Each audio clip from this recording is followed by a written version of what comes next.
말씀 볼까요? 하나님 말씀은 마태복음에서 보겠습니다. 마태복음 28장 16절로 20절에 있는 말씀인데요.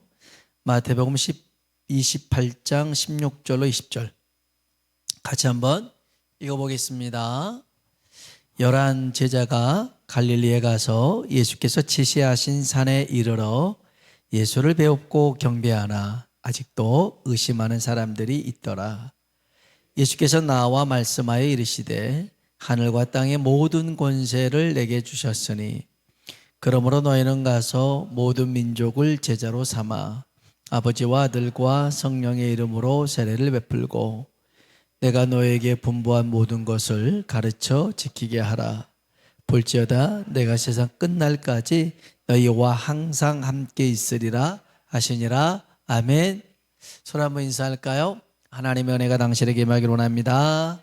하나님의 은혜가 당신에게 임하기를 원합니다. 한 번 더 하나님이 당신에게 복 주시기를 원합니다. 하나님이 당신에게 복 주시기를 원합니다. 교회 나온길 장로님이 어제 소천하셔가지고 어제 위로 예배를 드리고 오늘 입관 예배를 드리고 이제 내일 발인 예배 이렇게 하장 예배를 드립니다. 오늘 이렇게 이제 입관 예배를 마치고요.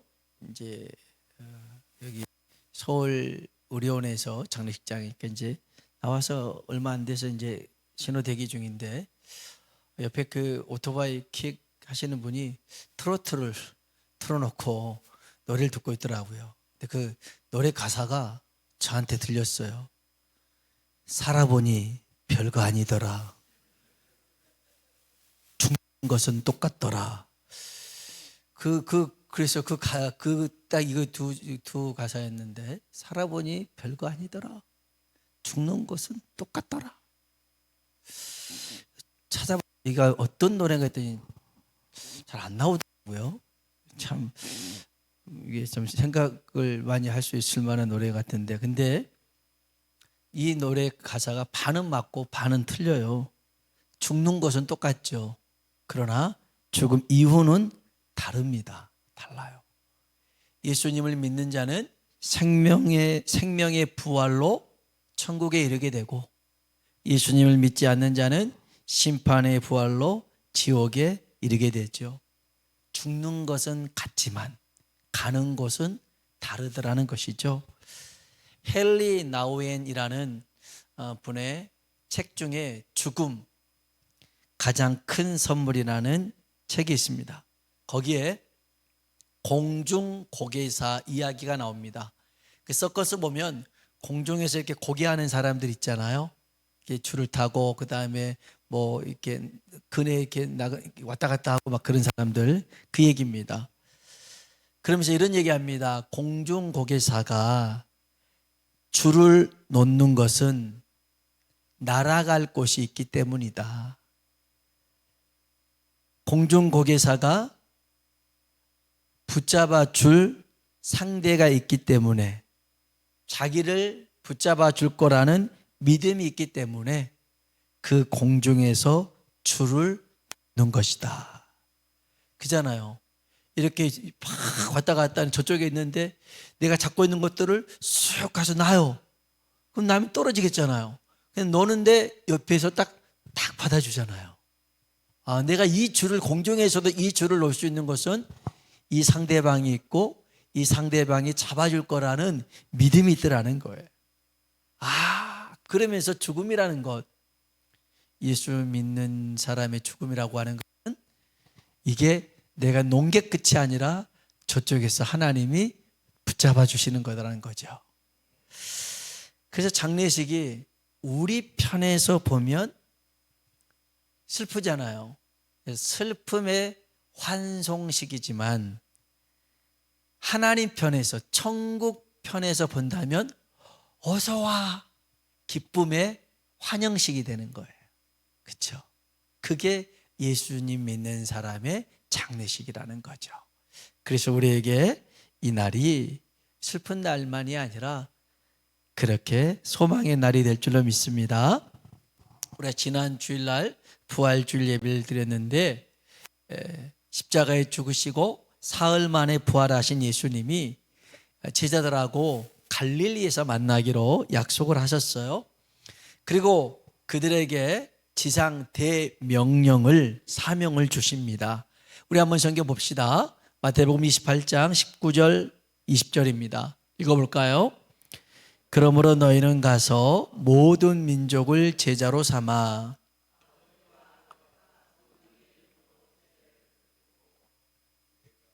그 다음에요. 내가 너희에게 분부한 모든 것을 가르쳐 지키게 하라. 아멘. 여기에 보면 세 가지 명령이 나옵니다. 첫째, 모든 민족을 제자 삼아라. 영어로 보니까 make가 적혀 있어요. 모든 민족을 제자 삼아라. 두 번째, 삼위일체 아버지와 아들과 성령의 이름으로 세례를 베풀어라. 베프티징이라고 합니다. 우리가 이제 베프티스트를 세례 침례라고 하는데 베프티징, 세례를 줘라. 그 다음에 세 번째가 뭐냐면 주의 말씀, 주의 명령을 가르쳐 지키게 해라. 티칭입니다. 그러니까 모든 민족을 제자 삼고 세례를 베풀고 내가 너에게 가르친 명령을 지키게 해라. 이 세 가지 지상대 명령을 줍니다. 근데 이 명령의 시작은 가라부터 시작합니다. 너희는 가서 이렇게 됐단 말이에요. 영어 성경에 보니까 go부터 시작하더라고요. Therefore go, 가는 겁니다. 여러분, 하나님의 명령은 어떻게 이루어지냐면 가는 것, 순종하는 것에 하나님의 명령이 하나님의 뜻이 이루어진 줄로 믿습니다. 그래서요, 가면 있고 안 가면 없습니다. 가면 되고 안 가면 안 됩니다. 가면 알고 안 가면 모릅니다. 그래서 하나님 말씀하실 때 저와 여러분이 갈 수 있는 사람, 할 수 있는 사람 되길 주의 이름으로 축복합니다. 어느 시골 교회에 글 모르시는 팔순의 할머니가 계셨어요. 글을 몰라요. 그런데 이 할머니가 매 주일마다 새로운 사람들을 대여섯 명씩 교회로 데리고 오는 거예요. 그러니까 목사님이 또 성도님이 깜짝 놀란 거예요. 그래서 물어봤어요. 할머니 어떻게 이렇게 전도를 잘하세요? 라고 물어보니까 특별한 비법이 있습니까? 물어봤더니 할머니가 쑥스러운 모습으로 웃으면서 이렇게 얘기해요. 아이고, 나는 글도 모르고 아는 것도 없어서 전도 같은 건 못해. 그냥 콩나물 팔러 다니면서 사람들 만나면 예수님이 너무 좋아서 예수 믿으면 좋아, 우리 교회 한번 와봐 하고 그냥 갔더라는 거예요. 그 다음 말이 아주 중요한 얘기예요. 그냥 갔더니 하나님이 다 데리고 오시더라고. 그런 거예요. 한번 따라합시다. 그냥 갔더니 하나님이 다 데리고 오시더라. 아멘. 그냥 갔더니 하나님이 다 데리고 오시더라는 거예요. 여러분, 전도는 생각을 많이 한다고 되는 일이 아니에요. 몸이 움직이면 되는 거예요. 그렇잖아요. 전도는 하나님의 일은 우리가 하는 게 아니에요. 하나님이 하시는 일인 줄로 믿습니다. 제자 삼고 세례 베풀고 내가 너에게 분부한 명령을 가르쳐 지키게 하는 것, 이거 가면 되는 거예요. 그러면 하나님이 하셔요.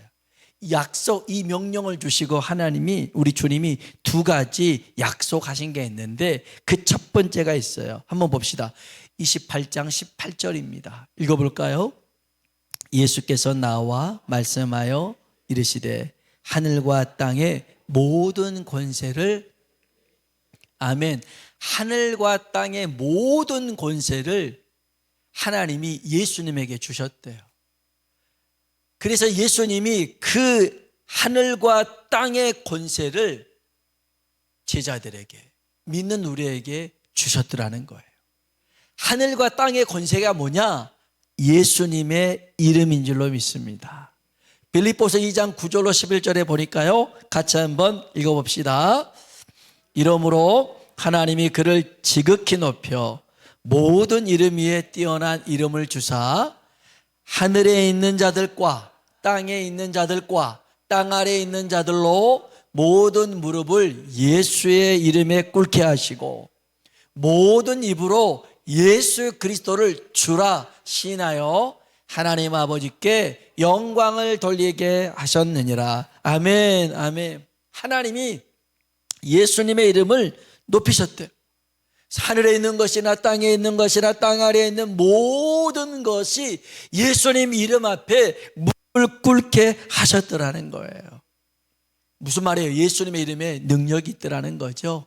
그래서 베드로와 요한이 성전 미문에서 구걸하는 그 안진뱅이를 어떻게 이렇게 세웠어요? 은과 금은 내게 없거니와 내게 있는 건 내게 주노니 곧 나사렛 예수의 이름으로 일어나 걸어라. 아멘. 예수의 이름입니다. 그 이름이 이 안진뱅이를 걷게 했죠. 사도행전 16장에 보니까 바울과 실라가 복음을 전하다가 빌립보 감옥에 갇힙니다. 그런데 그 밤에 기도합니다. 찬송합니다. 그들을 가두었던 옥문이 열려지고요, 그들을 억압했던 쇠사슬이 풀리게 됩니다.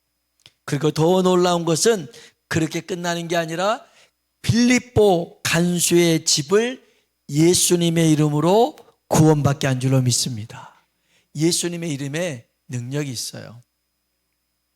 여러분에게 어떤 사람이 명함을 건네면서 도움 필요하면 연락하세요 하고 명함을 줬어요.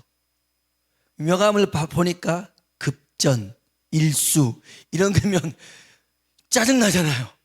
무슨 급전 필요할 때 명함, 이게 다 그런 것들은 뭐 좋은 사람들이 별로 없잖아요. 다 이렇게 막 이자 고금리 해가지고 막 고리떼금해서 이런 사람인데, 근데 그런 명함이 아니라 대기업 회장이 목사님 필요할 때 연락하세요 딱 줬는데, 이게 그 땡땡 그룹 누구 회장이라는 거예요. 어이구, 필요할 때 언제든지 연락하세요 하고 준 거예요. 그랬으면 좋겠네. 리프트 놓겠습니다. 저 엘리베이터 놓게요. 그러면 그렇게 말할 수 있잖아요.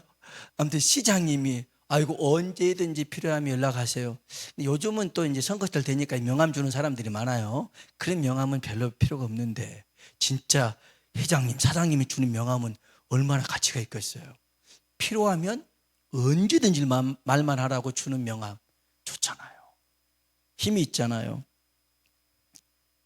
그 1960년대 말부터 70년대 초에 이 조인기 목사님이 이제 서대문에서 교회를 여의도로 옮기면서 교회를 건축했어요. 근데 그때 이제 1차 오일 쇼크가 1973년대에 일어났어요. 지금도 이거 중동 전쟁 때문에 자재가 많이 올라갔잖아요. 그러니까 우리나라 사람 참 이상한 사람이래요. 이게 외국 사람들, 미국이나 이런 유럽 사람들은 전쟁날 조짐이 되잖아요. 그러면 생필품, 라면, 통조림 이런 것들을 사재기 한대요. 우리는 그런 거 사재기 안 해요. 우리는 쓰레기 봉투 이런 것들만. 우리나라는 희한해요. 무슨 쌀을 왜 사, 라면을 왜 사, 그런 거 안 산대요. 오직 쓰레기 봉투. 그래서 우리가 전쟁을 하더라도 우리는 쓰레기 봉투를 내놓을 민족. 우리나라 민족은 특별하대요. 세상이 참 희한하게 본대요. 여튼 이 이제 전쟁으로 인해서 가격이 많이 폭등했잖아요. 이제 원자재 값도 많이 올라가서 이게 건축이 안 되는 거예요. 그래서 대출도 안 되고, 그래서 이제 조영기 목사님 기도하다가 은행 가서 이제 사장 얘기하면 직원부터 안 된다고 그러고 은행 지점장도 이거는 불가능한 일이라고 그에게 그 금액을 대출을 안 해주더라는 거죠. 그래서 어떻게 하겠어요? 부도날 수는 없잖아요. 계속 기도하면서 또 다른 은행 갔대요. 근데 그때는 하나님 성령님께서 감동을 주시더래요. 그래서 어떻게 왔냐고 그랬더니 위에서 보내서 왔다고 그랬대요. 위에서. 그러니까 조영기 목사님 말하는 위에는 하나님이잖아요. 근데 이분이 이제 이 직원이 듣기를 위에서 보냈다고 하니까 청와대에서 보낸 줄 알았네요. 오! 잠깐만요 하고 지점장을 부르더니 지점장이 막 뛰쳐나왔더래요. 어디서 오셨습니까? 위에서 왔습니다. 지점장실로 모시고 가더라는 거예요. 그래서 거기서 조영기 목사님이 그랬대요. 하나님 나라의 사업을 위해서 위에서 결제가 나와서 왔습니다. 그러니까 교회 건축하는 것은 하나님이 결제했으니까 위에서 결제가 돼서 나왔습니다. 그렇게 얘기하고서 이제 얘기를 하다 보니 이제 교회를 이제 건축하는 거였고, 여러 우여곡절 끝에 그때 불가능했던 대출이 승인이 돼가지고 여의도 성전 건축을 마칠 수가 있었더라는 것이죠. 조 목사님은 하나님의 백으로 갔는데 이분들은 다른 백으로 생각한 거죠. 여러분, 세상 사람들도요 이렇게 그 이름에 힘이 있다라는 것 알아요. 그런데 우리 주님은요 하늘과 땅의 모든 권세를 가지신 분이 우리에게 그 예수님의 이름을 주신 줄로 믿습니다. 주셨어요. 제발 주님이 쓰래요. 예수님의 이름으로 구하래요. 너희가 무엇이든지 내 이름으로 구하는 것은 받은 줄로 믿으라. 우리는 안 구하잖아요. 자꾸만 주님이 내민 명함을 그냥 아이고 이건 뭐 일순애라고 그냥 팽개쳐 버리잖아요. 아니에요. 대기업 회장보다 더 큰 명함을, 주의 이름을 우리에게 허락하신 줄로 믿습니다. 그 이름 가지고 이제 기도해서 하나님의 역사를 만들어가는 저와 여러분 되길 주의 이름으로 축복합니다. 주님이 두 번째 약속한 게 있어요. 세상 끝날까지 너희와 항상 함께 있겠다. 한번 볼까요? 20절에 있는 말씀입니다. 20절 읽어볼까요? 내가 세상 끝날까지 너희와 항상 함께 있으리라 하시니라. 아멘, 아멘. 주님이 그렇게 명령을 내려놓고 사명을 주고선 일 맡겨놓고 뒷짐지고 계시는 주님이 아니더라는 거예요. 주님이 지시하시고 명령하신 후에 이놈들 잘하고 있나?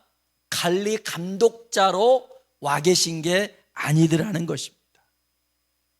우리 주님이 함께 하겠다는 그 말은 함께 일을 하고 할 수 있도록 능력 주시고 그 일을 해내도록 만드시겠다라는 것입니다. 그래서 예레미야 33장 2절로 3절 보니까 같이 한번 읽어봅시다.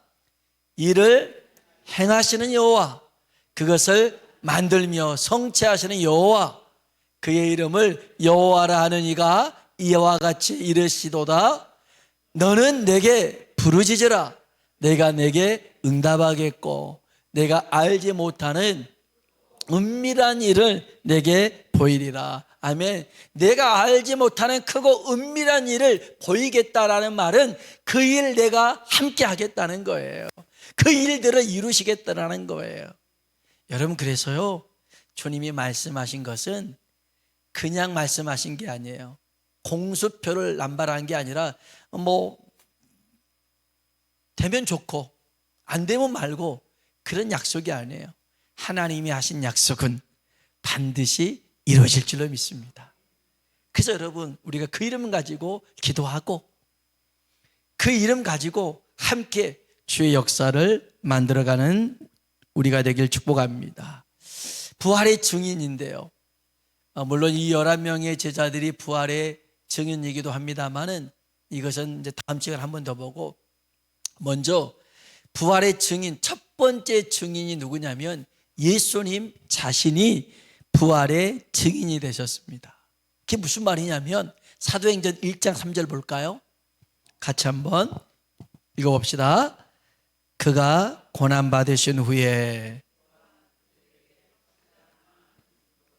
친히 살아계심을 나타내사 40일 동안 그들에게 보이시며 하나님 나라의 일을 말씀하시니라. 아멘, 아멘. 그가 고난받으신 후에 또한 그들에게 확실한 많은 증거로 친히 살아계심을 나타내셨대요. 예수님이 그 부활의 증거가 되시고 증인이 되셨더라는 겁니다. 그러면서 40일 동안 이 땅에 계시면서 많은 사람들에게 보여주시고 그 다음에 하신 게 뭐냐면 하나님 나라의 일을 말씀하셨대요. 하나님 나라의 일을. 주님이 다른 거 얘기하지 않았어요. 저 같았으면 막 사람들 붙들어놓고 내가 그 십자가에 못 박혔을 때 얼마나 아팠는지 아니? 그거 못이 박히는 순간 옆에 창이 찔리는 순간 와 장난 아니더라. 남자들 군대 갔다 와서 얘기하는 거 보면 자기가 안 해도 막 한 것처럼 막 부풀려서 얘기하잖아요. 특별히 군대 안 갔다 온 사람들이 더 얘기를 잘해요. 남들한테 말 들어가지고. 근데 그런 말 하기 얼마나 좋아요. 근데 예수님 그런 얘기 하지 않으셨어요. 또 예수님을 배신했던 사람들, 그 복수의 대상자들을 찾아가 가지고 뭐 대제사장을 비롯해서 헤롯이나 빌라도나 특별히 제자들도 다 배신하고 도망쳤잖아요. 복수하러 다니지 않았어요. 제자들 만났을 때도 야 니네 그렇게 그래 그렇지 니네들 원래 그렇지 그런데 너무 그러지 마라. 나 정말 서운하더라 그러지 않았어요. 그들 보고서 너에게 평안이 있을지어다 평안이 있을지어다 말씀해 주셨죠. 여러분 주님은요 목적이 분명하신 분이었어요. 목적이 분명하셨어요. 이 땅에 살면서 해야 할 분명한 목적 그 사명을 알았기 때문에 감정에 동요되지 않았어요. 이성이 멘탈이 흔들리지 않았어요. 그런 상황들은 많았어요. 그런데도 주님의 목적은 오직 하나님 나라의 일이었어요. 공생애를 하실 때도 많은 기적과 능력을 행하셨을 때도 사람들이 예수님을 왕으로 삼으려고 했을 때도 예수님은 그것이 이 땅에 오신 목적이 아니라 하나님 나라를 위해서 오신 것을 아셨어요. 십자가에서 죽으실 때도 부활하실 때도 승천하실 때도 모든 것이 다 하나님 나라의 일이었어요. 하나님 나라의 일이 뭡니까? 하나님의 뜻을 이루는 것입니다. 하나님 뜻을 이루는 것. 그런 목적이 분명했어요. 성경에 보니까 그런 사람이 또 있더라고요. 요셉이 그랬습니다. 요셉은 목적이 분명한 사람이었어요. 오늘 저와 여러분도 목적이 분명한 사람 되길 주의 이름으로 축복합니다. 우리의 목적이 뭐가 되어야겠어요? 하나님 나라의 일을 위해 쓰임 받는 거예요. 요셉이 애굽의 국무총리가 됐잖아요. 이제 힘을 얻었어요. 그는 복수할 대상을 찾지 않았어요. 오히려 용서하고 품을 사람들을 찾았어요. 복수할 대상들 얼마나 많아요. 보디발의 아내 자기에게 거짓말 해가지고 감옥 보냈잖아요. 술 맡은 간원장 꿈 해석해 줬더니 금방 나가면 금방 데리고 오겠다 했는데 2년 지났잖아요. 10명의 형들 자기를 그렇게 팔아버리고 낄낄거리고 자기가 가지고 온 점심 먹으면서 낄낄거리고 그 형들 다 복수할 수 있잖아요. 그런데 복수의 대상으로 생각하지 않고 섬겨주는 대상으로 삼았어요. 여러분 잘 들으세요. 능력 있는 삶을 사는 사람은 말씀대로 믿고 말씀대로 행하는 사람이에요. 이런 사람일수록 삶의 목적은 단순해지고 분명해지더라는 거예요. 하나님 약속의 말씀을 믿고 믿는 대로 행하는 사람. 그러면 그냥 하나님의 뜻이 무엇인지 선명해지고요. 이것저것 그냥 겪는 일 할 게 없어요. 그냥 단순해지면서 그 뜻대로 이루어지는 거예요. 여러분 우리가 살아도 주를 위하여 죽어도 주를 위하여 그렇죠? 사나 죽으나 우리는 주님의 것인 줄로 믿습니다. 히브리서 4장 2절 보니까요. 우리 마지막으로 한번 볼까요? 읽어봅시다. 그들과 같이 우리도 복음 전함을 받는 자이나 들은 바 그 말씀이 그들에게 유익하지 못한 것은 듣는 자가 믿음과 결부시키지 아니함이라. 아멘. 중요한 말씀입니다. 자, 우리도 복음 전함을 받는 자이나, 보세요, 들은 사람에게 그 말씀이 유익이 안 되는 것. 여러분, 하나님 말씀 살아있잖아요. 능력이 있잖아요. 힘이 있잖아요. 근데 그 말씀이 아무 유익이 안 돼요. 아무런 능력이 나타나지 않는 이유가 뭐냐면, 듣는 사람이 그 말씀을 믿음과 결부시키지 않더라는 거예요. 말씀 따르고 믿음 따르니까 아무런 역사가 일어나지 않더라는 거예요. 그 유원지나 이런 데 가보면 그 노가 2개 있는 작은 배 있잖아요. 그런 배를 보면, 타보셨는지 모르겠네. 저는 타봤는데, 이렇게 타보면 이 배가 앞으로 가려면 어떻게 해야 돼요? 노를 줘야겠죠. 2개 다 줘야 됩니다. 하나만 줬잖아요. 그러면 앞으로 안 가요. 그 자리에 계속 이렇게 오른쪽으로 한쪽만 주면 이쪽으로 뺑 돌아서 계속 제자리만 맴돕니다. 왼쪽 노를 줬잖아요. 앞으로 안 가요. 또 이렇게 뺑 돌아서 제자리에 옵니다. 2개를 다 줘야 앞으로 갈 수 있는 거예요. 여러분, 하나님의 약속의 말씀만 그냥 알고 있는 것은 능력이 아니에요. 알았으면 믿고 행하는 거예요. 그럴 때 우리의 믿음이 전진해 가고 거기에 기적이 일어나고 역사가 나타납니다. 이런 삶이 부활의 증인된 삶입니다. 오늘 하나님의 약속을 굳게 붙들고 믿음으로 순종해 나아가서 하나님 살아계심을 나타내고 증거하는 부활의 증인이 되길 주님의 이름으로 축원합니다. 같이 한번